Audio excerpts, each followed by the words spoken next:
இந்த முடிவை வந்து ஒரு ஒரு அரசியலை பார்க்கிற ஒரு பத்திரிகையாளரா நான் வந்து இதை எதிர்பார்க்கவில்லை. நான் என்ன நினைச்சேன்னா, இது வந்து இந்த பஞ்சாயத்து போயிட்டே இருக்கும். இது ஒரு குடும்ப சண்டை. இது கடைசியில யாருன்னா வந்து ஒரு ஒரு கூட்டணி அந்த நேரத்துல வரும்போது இதை பேசி முடித்து வைப்பார்கள். இவர் வந்து அந்த செயல் தலைவரா வச்சிருப்பாரு. இல்லைன்னா மேபி பதவி பறிப்பு வேணா பண்ணலாம் உச்சகட்டமா. பட் கட்சி விட்டு அடிப்படை உறுப்பினர் பதவியில இருந்து நீக்குவார்னு நான் நினைக்கல. ஆனா அது ஏன் நீக்கினார் அப்படின்றது இப்போ அது கூர்ந்து ஒரு வழக்கறிஞரா கவனிக்கும் போது என்னன்னா, இப்போ இந்த செயலை அவர் ஒருவேளை ஐயா மருத்துவர் ராமதாஸ் செய்யல அப்படின்னா அவருக்கு சிக்கல்.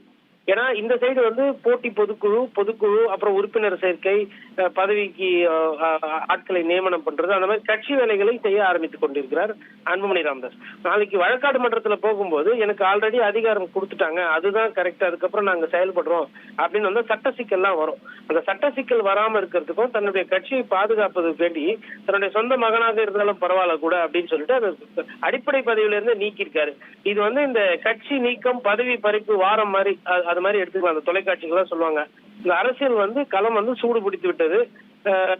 இன்னொரு 8 மாசம் இருந்தாலும் 7 மாசம் இருந்தாலும் கூட இப்பொழுதே வந்து இந்த பதவி நீக்கம் பதவி பறிப்பு கட்சி யாருக்கு சொந்தம் கூட்டணி யார் பேசணும் அப்படின்றது வந்து தமிழகத்துல வந்திருக்கு. இது பாட்டாளி மக்கள் கட்சி மொத்தமா அப்படி பார்க்கும்போது அந்த கட்சிக்கு இது நல்லது கிடையாது. ஏற்கனவே அன்புமணி அவர்கள் வந்து பொதுக்குழு நடத்திட்டாரு. அதுலதான் பதவிக்காலம் ஓராண்டு நீட்டிக்கப்பட்டிருக்கு. இதுவே டூ லேட் இல்லையா? இது அப்படி பார்த்தா லீகலா பார்த்தா இல்ல, அது வந்து லீகலா பார்த்தா வந்து கண்டிப்பா வந்து ப்ரோஸ் அண்ட் கான்ஸ் வரும். ஒரு 4 பாயிண்ட் வந்து ஐயா அன்புமணிக்கு சாதகமாக இருக்கும்.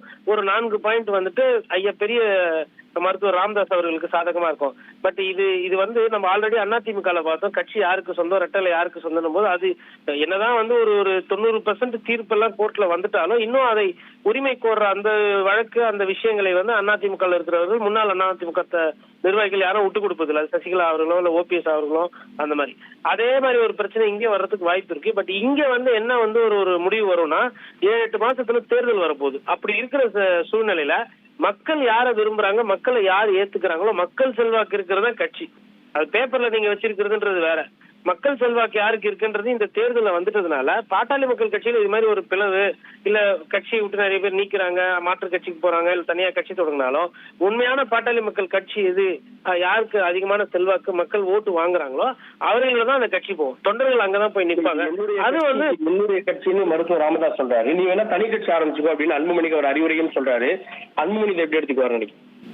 அன்புமணி கண்டிப்பா சண்டைக்கு தயாராவாரு. இதை அப்படியே விட மாட்டாரு. அவரு வந்து அப்பாக்கு அவ்வளவு கோவம் இருந்ததுன்னா, அதாவது அடிப்படையில என்னன்னா அன்புமணி ஐயா கூட இருக்கிறவங்க எல்லாம் என்ன நினைக்கிறாங்கன்னா, அப்பாக்கு வயசாகி போச்சு, இனிமேல்ட்டு அவரு வந்து பழைய மாதிரி சிந்திக்க முடியாது, செயல்பட முடியாது அப்படின்ற மாதிரி ஒரு கணக்கு போடுறாங்க.